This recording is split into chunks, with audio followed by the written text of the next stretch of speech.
Olá pessoal, meu nome é Edmir Lopes de Carvalho e eu estou aqui a convite do Wellington Garcia, amigo de longa data e coordenador do Pensar Contabilidade. Uma forma diferente dos profissionais se interagirem aí numa plataforma online, tá bom? Então, o meu tema ficou aí sobre IFRS 16, o setor de agronegócio, que seria o CPC 06R2 e arrendamento, né? Então, para nós trocarmos um pouco aí de conhecimento, eu vou compartilhar uma tela, né, para vocês aí verificarem alguns slides que eu desenvolvi para essa palestra. Então, aqui, né, IFRS 16, arrendamento, setor de agronegócio, é o nosso CPC 06R2, como eu falei, né, e eu estou fazendo aqui essa palestra virtual, vamos dizer assim, com exclusividade para o Pensar Contabilidade, a convite do Wellington Garcia, né. Meu nome é Edmir Lopes de Carvalho, como eu já tinha anunciado anteriormente, e sou aí, sócio da Virtus. Então está aqui o meu mini currículo, eventualmente vocês podem depois consultar e tudo mais. Mas o que eu gostaria de focar mesmo é no tema arrendamento, né? Tá? Então, uma coisa que é importante colocar na hora que nós vamos falar aí sobre arrendamento é essa questão da contextualização, né? E aí nós podemos ter dois tipos de arrendamento, né? Arrendamento através de um contrato de leasing, né? E um arrendamento através de um contrato de locação. Arrendamento de um contrato de leasing, não há mudanças, desde que nós tínhamos aí antes de 2007 até hoje, não mudou a contabilização, tá? O que houve mudança de contabilização foi nos arrendamentos, né, de contratos de locação. Por quê? Porque até 2007, qualquer contrato de locação eram classificados como despesa de aluguel. Ou seja, nós tínhamos aí um arrendamento operacional. A partir de 2008 até 2018, nós temos aí que parte desses contratos eram classificados como arrendamento financeiro e partes como arrendamento operacional. Por que isso? Porque em 2008 entrou aí a norma internacional, né? Na época era IAS 17, que no Brasil era o CPC 06, né? E qual foi a grande mudança que nós tínhamos até então? Ora, as empresas tinham que fazer uma análise de seus contratos de locação para saber se havia transferência substancial de risco e benefício. Então, se houvesse, o contrato estava caracterizado como arrendamento financeiro. E se não houvesse? Seria arrendamento operacional, né? Então, ou seja, em 2008, 2018, parte dos contratos, né, que estavam classificados como arrendamento operacional ficaram enquadrados como arrendamento financeiro.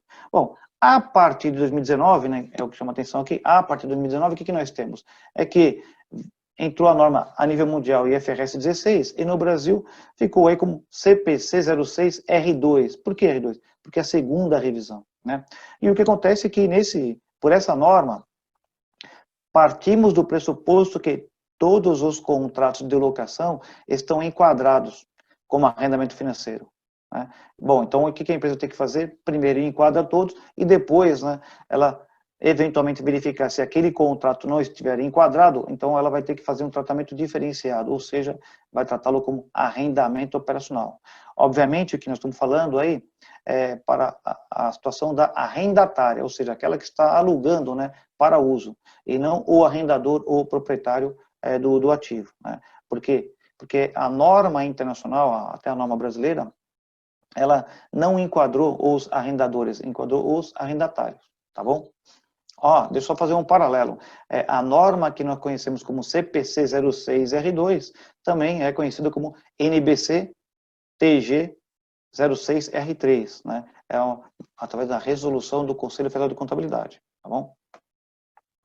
Então, o que nós temos aqui, né, fazendo uma contextualização, é de que se nós tínhamos aí a maioria dos contratos de locação contabilizado como arrendamento operacional e aluguel, isso tende a cair, tá? Por quê? Porque uma boa parte desses contratos, na verdade, agora ficou enquadrado como arrendamento financeiro, né? Então, de novo, né, ficou enquadrado. Mas por que ficou enquadrado? Ficou enquadrado justamente por quê? Porque partimos do pressuposto que aquele contrato dá o direito da empresa arrendatária a controlar o uso daquele ativo. Então, consequentemente, se a empresa tem o direito de controlar o uso daquele ativo, então fica contabilizado como arrendamento financeiro. Notem que a empresa não tem o direito de controle do ativo, tem o direito de controle do uso do ativo. Por quê? Porque ela não pode simplesmente vender ou alienar aquele ativo sem a anuência do proprietário, do arrendador. Por isso que a empresa contabiliza o quê? Um direito, o direito de controlar o uso do ativo. Esse é um ponto importante. Obviamente que tem exceções, né, que é o que a gente vai tratar para frente. Então, a hora que nós analisamos aí no setor de agronegócio, o que nós temos, né? Nós temos que as empresas vão ter que fazer o quê? Levantar todos os contratos, né? E aí você tem aí vários contratos, você tem locação de maquinários, locação aí de implementos agrícolas, nós temos aí locação de imóveis comerciais, nós temos locações de equipamentos de informática. Então, a empresa vai ter que fazer um levantamento de todos esses contratos. Essa é a primeira situação, é o primeiro passo, né? Feito isso, feito esse primeiro passo, né, o que a empresa vai ter que fazer na sequência? Uma análise. Será que todos esses contratos realmente estão enquadrados, né, pela norma IFRS 16? Esse é um ponto importante. Então, o segundo passo é fazer uma análise. A primeira situação é o seguinte, é analisar, bom, será que eu tenho o direito de controlar o uso daquele ativo? Né? Ou seja, se eu estou pagando aluguel daquele ativo, e ficar caracterizado que eu não tenho o direito de controlar o uso, então ele não está enquadrado na IFRS 16. Consequentemente, eu vou tratar como despesa normal, ou seja, arrendamento operacional. Né? Então, se por contrato você paga aluguel, mas você não tem, por exemplo, o direito de controlar o uso, né? O que é mais comum, por exemplo, muitas vezes você tem aí um espaço de coworking, né? Então, se você tem aí um espaço de coworking, está alugando, né, de uma forma compartilhada, você não tem o controle. O controle é compartilhado, consequentemente, esses tipos de contratos estão desenquadrados. Você não tem o controle, você não tem o direito de controlar o uso, né, uma vez que ele é compartilhado. O segundo ponto é verificar se o ativo que está sendo alugado, ele não é de baixo valor, né, esse ativo subjacente. Não é o valor da parcela que tem que ser baixo, não é o valor do aluguel que tem que ser baixo. O que tem que ser baixo é o valor do ativo que está sendo arrendado. Então, se a empresa, por exemplo, está alugando aí colheitadeira, então tem que verificar se aquela colheitadeira não é de baixo valor. Como é que a empresa vai analisar isso? Ela tem que verificar se aquela colheitadeira, né, aquela colheitadeira em sendo nova, se está acima de 5 mil dólares. Então, vamos imaginar que a empresa tem aí dois contratos, né? Locação de notebooks e locação aí de uma colheitadeira, de colheitadeira. Então, analise um notebook, partindo do pressuposto que ele tem um notebook que é um valor inferior a 5 mil dólares, que é o que a norma coloca, então, nesse caso, o que vai acontecer? Esse notebook, ele individualmente está abaixo dos 5 mil dólares. Então, independe de quantos notebooks que a empresa tem, esses tipos de contratos estão fora do enquadramento do arrendamento financeiro, da IFRS 16. Bom, agora uma colheitadeira. Partindo do pressuposto que uma colheitadeira nova tem um valor maior que 5 mil dólares, então o que acontece? Se eu tenho aí 5 ou mais colheitadeiras, todas elas estão enquadradas na norma do IFRS 16. Então, essa análise do baixo valor, a empresa vai ter que fazer e, consequentemente, alguns contratos, né, estarão enquadrados, outros não. Outra coisa também que a norma também coloca como isenção, né, o que seria a isenção? A empresa tem a opção, né, não é que ela não vai enquadrar, ela tem a opção de não enquadrar. Né? A isenção seria de um contrato inferior a um ano. Então, se eu alugo, por exemplo, uma colheitadeira só pela safra, né, e não tenho mais a locação da passada da safra, não tenho mais aí a necessidade de locação, então esse contrato está fora. Agora, se eu tenho um contrato que é anual e todo ano ele é renovado, a empresa vai ter que fazer uma análise por quanto tempo pretende ficar com aquele ativo. Então, não é porque o contrato ele é de um ano e ele é renovado anualmente, é que ele está fora. Né? Então, tem que analisar caso a caso. Um ponto importante também, já falando em prazo de um ano, também nós temos a questão do prazo indeterminado. Então, se a empresa tem aí um contrato de que tem prazo indeterminado, então tem aí, por exemplo, um arrendamento de terra por um prazo indeterminado. Bom, aí nós temos duas situações. A empresa, ela tem a prerrogativa, né, daquele contrato, ou o arrendador pode, a qualquer momento, pedir de quem que é a prerrogativa. Então, aí fazendo essa análise, se a empresa tem a prerrogativa, ela sabe que vai ficar no mínimo 5 anos, então ela enquadraria aquele contrato, porque sabe se vai ficar pelo menos 5 anos. Agora, se a empresa não tem a prerrogativa, porque a prerrogativa de talvez aí cindir aquele contrato, seja do proprietário ou do arrendador, então, consequentemente, pode acontecer o seguinte, de que a empresa não consegue mensurar. Então, em não conseguindo mensurar, ele está desenquadrado. Né? Então, só queria chamar a atenção também de que não é porque o prazo é indeterminado, é que ele está desenquadrado da norma internacional. E a questão dos valores variáveis, né? Ou seja, vou pagar aí a locação desse espaço à medida que tiver maior produção. Né? Então, assim, esses valores variáveis que dependem da produtividade estão fora. Né? Tá ok? Eles estão fora. Pode acontecer da empresa ter um valor fixo e o valor variável de acordo com a produção da safra. Então, o que acontece? O valor fixo está enquadrado e o valor variável ele estaria fora, ou seja, trataria como despesa. Né? Bom, uma vez que a empresa, né, já fez aí uma seleção dos contratos que serão enquadrados, o que vai acontecer? Nós vamos para a terceira situação, para o terceiro passo. O que seria o terceiro passo? É verificar, né? Bom, a partir desse momento, né, aqui na transição das normas contábeis, a transição foi em janeiro de 2019. Então, em janeiro de 2019, o que as empresas deveriam fazer? Bom, a partir daqui, quais são as parcelas remanescentes? Então, se o meu contrato vai até 2025, eu teria que fazer o quê? 2019, 2020, 21, 22, 23, 24, 25. Eu teria uns 7 anos para frente. Então, eu verifico quais são aí, né, o valor do meu aluguel naquele momento e projeto para os próximos 7 anos. Uma vez feito isso, o que eu faço? Eu trago aí a valor presente por uma taxa de desconto. Não. Que taxa de desconto é essa? É a taxa de desconto que a empresa tem aí, muitas vezes, é a taxa de captação no mercado, ou então o seu custo médio de capital. Onde ela vai obter isso? Vai obter na linha de crédito ao banco, alguma coisa nesse sentido, que vai ter o perfil da empresa lá. Caso seja, por exemplo, uma multinacional, muitas vezes vai ter o quê? Se ela capta da multinacional ou da matriz, né, alguma coisa assim, então é bem provável que já tenha uma taxa interna do grupo. Então é essa taxa que vai ser usada. Né? Bom, verificar também se aquele ativo tem PIS e COFINS, esse é um ponto importante, embora a norma internacional não tenha essa situação, é uma particularidade do Brasil. Então a empresa também tem que levar isso em consideração. Né? E outras situações, né, para a empresa fazer o devido reconhecimento desses contratos no balanço. Né?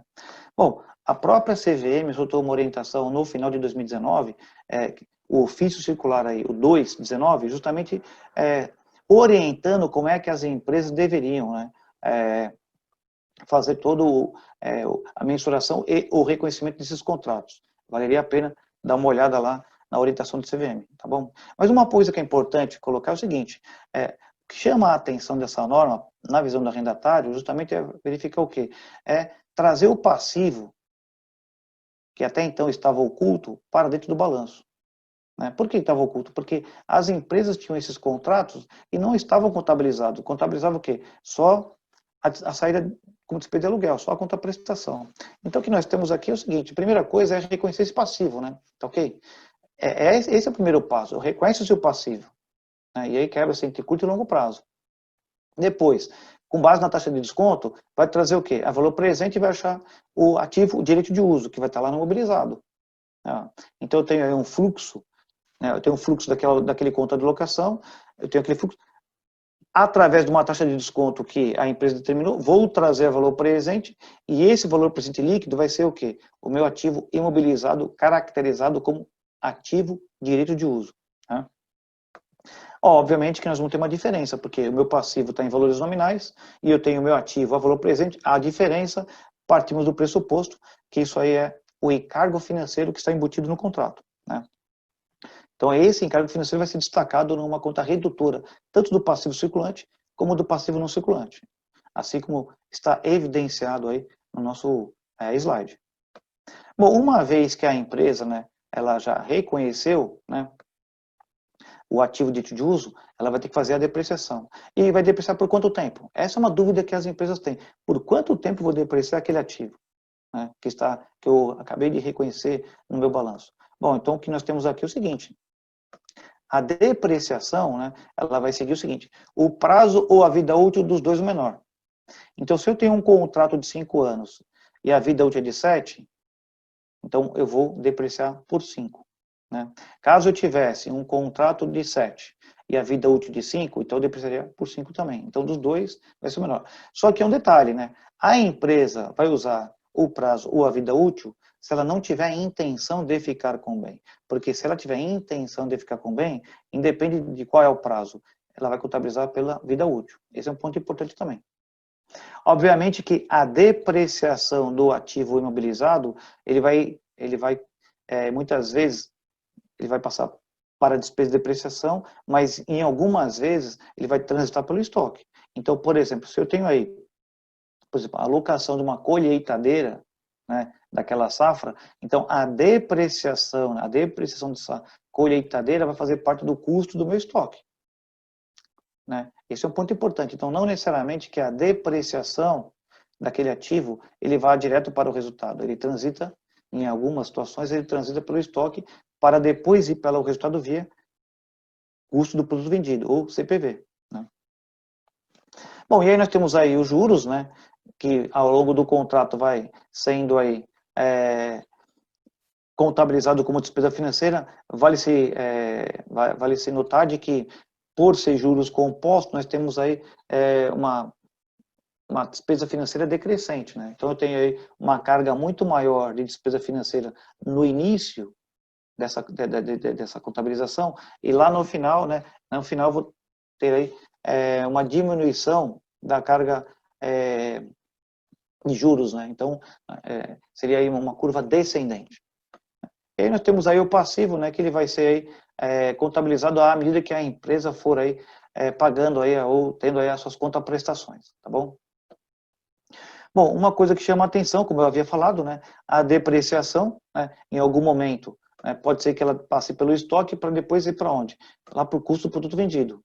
E pode ser que, se não for aí, por exemplo, um ativo fabril, então, consequentemente, a depreciação vai direto para a despesa. Né, esse também é um ponto de destaque.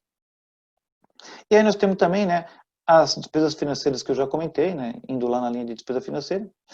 E o que nós chamamos de despesa de aluguel, muitas vezes, o que acontece? A empresa, muitas vezes o RP da empresa, ela já tem uma parametrização onde tem lá a conta prestação direto para o resultado. Como essa conta de despesa de aluguel, ela não deve ter mais, porque ela foi substituída pela despesa de depreciação e a despesa financeira, então essa conta tem que sair. Então o que nós sugerimos para que os clientes façam? Cria aí uma subconta de despesa de aluguel, ou seja, uma conta credora. Você anula o efeito dessa conta no resultado e a contrapartida gera um débito lá no passivo. Né? Consequentemente, você faz a transição para o resultado, mas anula para fins de efeito no resultado. Ah, por que isso? Porque quando você for fazer, né, a sua ECF, você vai ter que referendar, vai ter que referenciar, né, essa conta, já está lá. Né? Não precisa, porque se você não fizer isso, vai ter que fazer o quê? Controlar na parte do valor. Então, por isso que é importante. Né? Obviamente que isso, né, vai ajudar também até de você referenciar aquela questão do crédito do PIS e COFINS. Então, por isso que é importante não eliminar aquela conta de despesa de aluguel que já vinha em anos anteriores. Deixa, porém cria-se uma conta credora, aí no caso seria uma subconta, né? Justamente anulando o efeito do resultado contra um passivo. Então essa é a sugestão que nós temos colocado aí para os clientes. Bom, uma coisa que é importante é que lá no imobilizado, né, o ativo direito de uso não é só a mensuração do contrato inicial, né? Esse é um ponto importante, né? Que nós temos quatro itens que compõem o ativo direito de uso. O primeiro deles é a mensuração inicial, que é o que nós vimos até então. Mas também tem o seguinte: qualquer antecipação, ou seja, se eu fiz uma antecipação em dinheiro para um contrato de locação, então vamos imaginar que eu fiz algum adiantamento para um contrato de um implemento agrícola. Esse adiantamento ele não é despesa, ele vai ser o quê? Ele vai fazer parte do ativo direito de uso. Né? Então ele também vai compor o ativo. Né? Esse é um ponto importante. Outra situação também, custos iniciais incorridos. Então vamos imaginar que aí eu fiz aí, por exemplo, eu fiz a locação de um imóvel e para eu usar aquele imóvel, antes de eu fazer o uso daquele imóvel, ou de eu iniciar o uso daquele imóvel, eu vou fazer aí, pequenas reformas. Essas pequenas reformas, essas melhorias, essas benfeitorias, né, elas são contabilizadas aqui. Então, aquelas benfeitorias que as empresas contabilizavam, né, como item do ativo imobilizado, agora, se for benfeitorias de ativos arrendados, vai entrar num tópico do ativo direito de uso. Tá? E depois nós temos aí estimativa de gasto na desmontagem e remoção. Isso quer dizer o quê? Quer dizer que se eu fiz aquela benfeitoria, aquela melhoria, e vamos imaginar que no final do contrato eu preciso entregar aquele imóvel, né, sem a devida benfeitoria, então eu vou ter que fazer já uma estimativa dessa desmontagem e, consequentemente, isso vai fazer parte do meu ativo imobilizado. Né? Isso é um ponto importante também.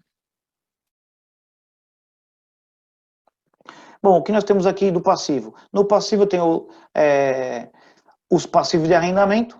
Uma coisa que chama a atenção é de que esses passivos, eles serão alterados, que nós chamamos aí, serão remensurados, né? Ou então o que nós chamamos de a remensuração do passivo. E esse é o desafio. Por que é o desafio? Porque uma vez que você contabilizou um contrato, no vencimento dele ele vai ter aí algum índice de reajuste, seja pelo IGPM, pelo INCC, alguma coisa assim. No que você faz aí o reajuste, o que vai acontecer? Que as parcelas, né, do reajuste ou do aniversário desse contrato daí para frente vão ser o quê? Alteradas. Só que isso não foi projetado no seu contrato, no reconhecimento do balanço. Então, quando você faz esse reajuste, né, você vai ter que projetar esse reajuste pelas parcelas remanescentes. Não, então, se nós tínhamos lá atrás, janeiro de 2019, 7 anos, então, janeiro de 2020, eu tenho 6 anos. Então, eu vou reprojetar, vou replanejar, né, até o final da vida útil, e com a mesma taxa de desconto, isso é importante, você não altera a taxa de desconto, com a mesma taxa de desconto lá de 2019, você vai trazer o valor presente.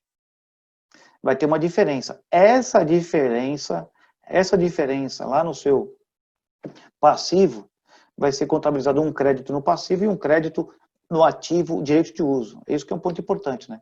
Um ativo direito de uso. E aí, quais são alguns exemplos, né, que nós teríamos aí dessa questão da remensuração do passivo? Que nem eu falei, a própria atualização do contrato, né, no aniversário dele, esse é um ponto, né? Nós podemos ter carência, pode ser que a empresa, ela negocie aí, né, passado um tempo a carência, eu quero, pessoal, se é um mês, 2 meses, isso fica até, por exemplo, entendido como variável. Agora, se nós temos uma carência de 6, 7, 8 meses, né, no contrato, isso não estava no escopo inicial, então, neste caso, vai fazer parte da remensuração. Podemos ter descontos em valores, ou descontos em percentuais, ou então até incrementos, né, incrementos em valores ou incrementos em percentuais, né? Tá ok? E, eventualmente, pode até acontecer, em determinado momento, né, de termos uma baixa, ou seja, eu me programei de ter a alocação daquele ativo por 5 anos, só que passado 1 ano e meio, por algum motivo, eu cancelei, não tenho mais interesse, então cancelo, ou seja, faço a baixa do contrato, pode acontecer também, tá? Você vê, todas essas situações fazem com que nós tenhamos aí a remensuração do passivo. E esse é o desafio para a empresa, né? É o que eu vejo, né? As empresas fizeram um trabalho árduo, gigantesco, de fazer todo o levantamento dos contratos, analisaram, selecionaram quais eram os contratos e trouxeram para dentro do balanço. E aí pensaram, ufa, resolvemos o problema. Não, ainda não. Por quê? Porque, como eu falei, para cada contrato desse, para cada negociação, para cada ajuste, vai ter a remensuração. E toda vez que tem a remensuração, vai ter aí um ajuste no ativo de uso também, né? Uma vez tendo um ajuste no ativo de uso, vai afetar a depreciação. Obviamente que também vai afetar o quê? A despesa financeira. Então, nós temos aí tanto a questão da depreciação como a despesa financeira afetada, né? Então, isso vai ter um impacto todo ano vai ter essas situações, à medida que a empresa for aí tendo essas remensurações, tá? Então, um ponto que a gente chama importante, que isso é o desafio, né? O que é o desafio? Imagina, né, você tem um contrato onde você tem aí desde, né, por exemplo, locação de espaço, tem colheitadeira, você tem aí, por exemplo, algodoeira, você tem caminhões, você tem locação de armazém, então tudo isso faz com que nós tenhamos o quê? Que tudo isso está dentro do arcabouço, né, da IFRS 16. E a hora que esses contratos, imagina, eu tenho vários contratos de vários ativos, a hora que esses contratos, né, por algum motivo, eu estou renegociando valores, prazos, carências, tudo mais, tudo isso vai ter reflexo na minha contabilidade. Imagina o dinamismo disso aí. Né? Essa é a situação que eu coloco aqui. Vamos pegar um exemplo da SLC Agrícola, na sua demonstração financeira de 2019. E eles colocam aqui, ó, houve uma quebra dos contratos que eles consideraram enquadrados na IFRS 16 e o que eles entenderam que não estavam enquadrados. Então, aqui nós estamos chamando aí aqueles contratos que eles entenderam que estavam dentro do escopo da norma, né? Então, primeiro que eles colocaram aqui, ó, arrendamento de terras indexados pela cotação da saca de soja. Então, esses contratos, eles estão, ou seja, independe de quantos contratos que a empresa tenha nessa situação, vai ficar, vai fazer a contabilização no exemplo que a gente fez aí em slides anteriores, né, tá? Outro que eles colocaram, arrendamento de terras calculadas sobre um percentual do valor de avaliação do imóvel. Né? Obviamente que o valor dessa avaliação não é mensal, é bem provável que seja anual. Então, sabendo que tem aí um percentual que todo ano, olha que interessante, todo ano ele vai ser aí a base, então todo ano vai ter que fazer a remensuração. Né? Outro item lá, aluguéis de prédios da sede administrativa. Ó, esse é um exemplo, né? Se é da sede administrativa, esse é um exemplo que a depreciação, né, desses imóveis, né, eles vão para a despesa direta, não vão circular via estoque, consequentemente CPV. Né? Aluguéis de maquinários, né, e aluguéis de algodoeiras. Você vê, nesses casos, aluguéis de maquinários e algodoeiras, em usando na safra, né, consequentemente, a depreciação desse ativo de direito de uso, que ficou enquadrado, vai fazer parte do quê? Vai fazer parte do estoque. Ele só vai sair do estoque com base no quê? No seu giro, né, no prazo médio. Depois do prazo médio, no giro é que vai para o custo do produto vendido. Né? Esse é um ponto importante que nós colocamos aqui. Bom, a empresa também, né, a SLC Agrícola, também colocou aí aqueles contratos que ela entende de que não deveriam,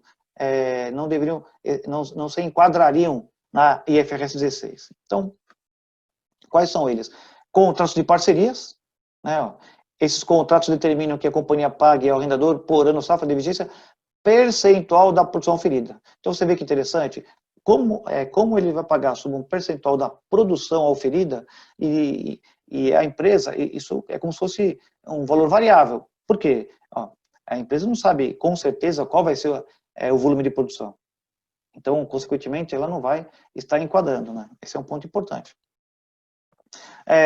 Contratos adicionais, né, atrelados à produtividade, né, ou seja, além do preço do arrendamento, alguns contratos prevêem acréscimo do valor também. Então, e como está amarrado à produtividade, também esses valores também não entrariam para o contrato, não entrariam na norma de IFRS 16. E o que ele coloca aqui também, né, outros arrendamentos de maquinários e equipamentos, ou seja, contratos que possuem valores variáveis, né, com base na utilização do ativo subjacente, além de terem um prazo de vigência inferior a 1 ano. Então, você vê, ou seja, daqueles contratos todos que a empresa, né, a SLC Agrícola tem, parte ela enquadrou e parte ela desenquadrou. Né? Mas ela teve que fazer essa análise para desenquadrar. Esse é um ponto importante. Né? Então, feito isso, você vê, então, o que eu quis colocar aqui para vocês, né, dar uma forma bastante abrangente aí, né, sobre a norma IFRS 16, ver um exemplo de uma empresa do setor agrícola, né, a SLC, né, onde ela coloca de que alguns, né, são enquadrados, outros não. Não foi o objetivo aqui levantar qual foi aí o tamanho do ajuste e tudo mais. A ideia foi mais trazer a parte conceitual, tá bom? A parte conceitual. Obviamente que quem aí quiser um pouco mais de detalhes, é só navegar nas demonstrações financeiras da SLC, ok? Bom, sabemos que nós estamos vivendo numa pandemia. Essa pandemia, ela pode, né, em algum momento, ter impactos grandes aí nos balanços das empresas, né?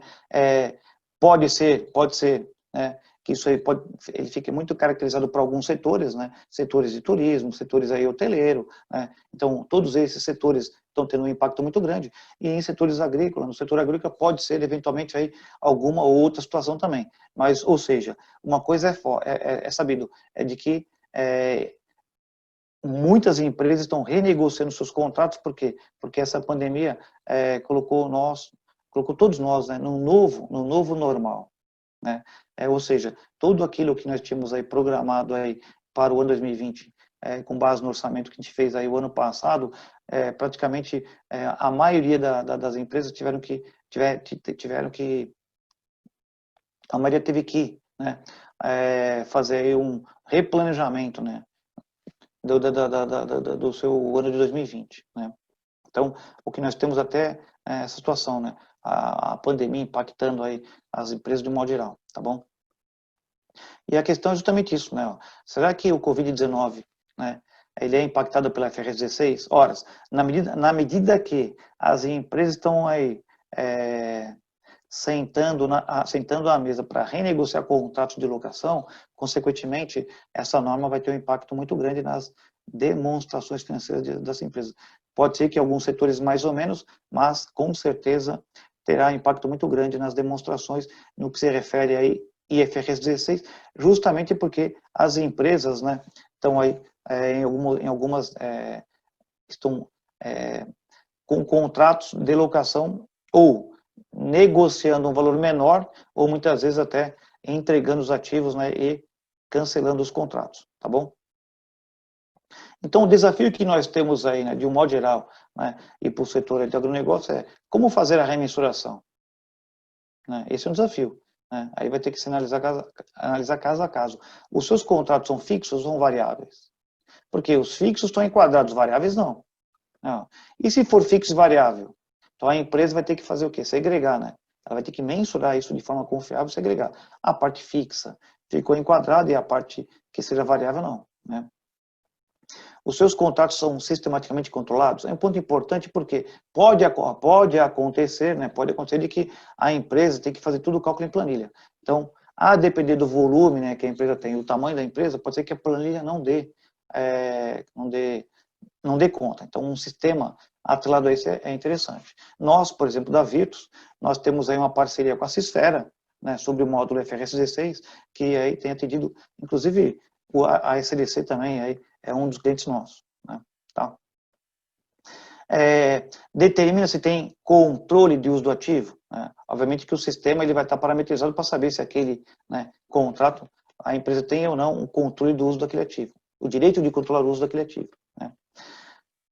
Se a empresa se beneficia do PIS e COFINS ou não, porque se tiver o benefício vai ter que ter uma contabilização à parte, caso não tenha, né, vai ser uma contabilização mais simples, vamos dizer assim. E por fim, pode ser que a empresa tenha aí contratos, né, de empréstimos cuja cláusulas, né, tem algumas restrições, que são os covenants, né. Então, muitas vezes, o fato de eu reconhecer um passivo, eu vou ter que justificar isso para o meu financiador e tudo mais, né. Esse é um ponto importante também. Tá? Então, o que chama mais atenção é essa remensuração. Tá? Essa remensuração. Tá?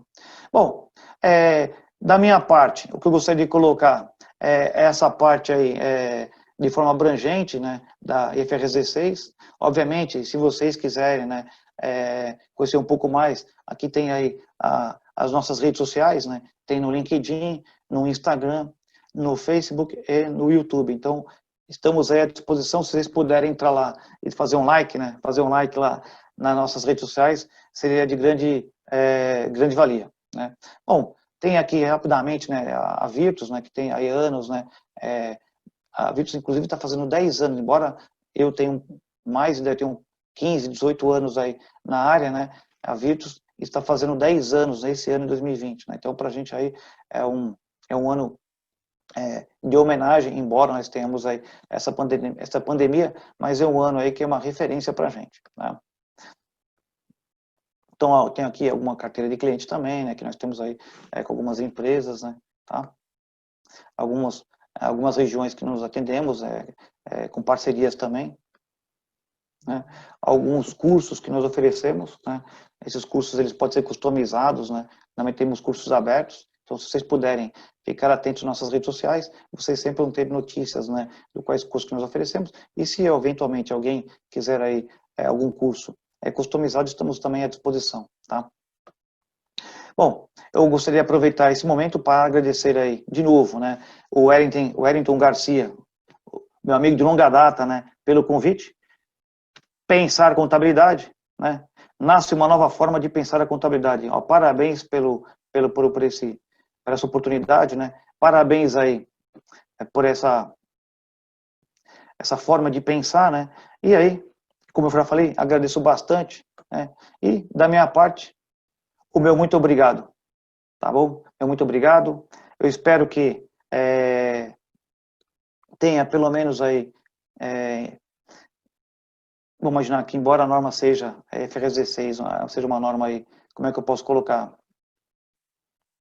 Ela seja uma norma bastante complexa, eu espero, né, ter conseguido ajudá-los a vocês, pelo menos a desmistificar ou entender um pouco, né, de uma forma abrangente, tá bom? Da minha parte, eu só tenho a agradecer e eu espero contar com vocês aí numa outra oportunidade. Muito obrigado, até a próxima.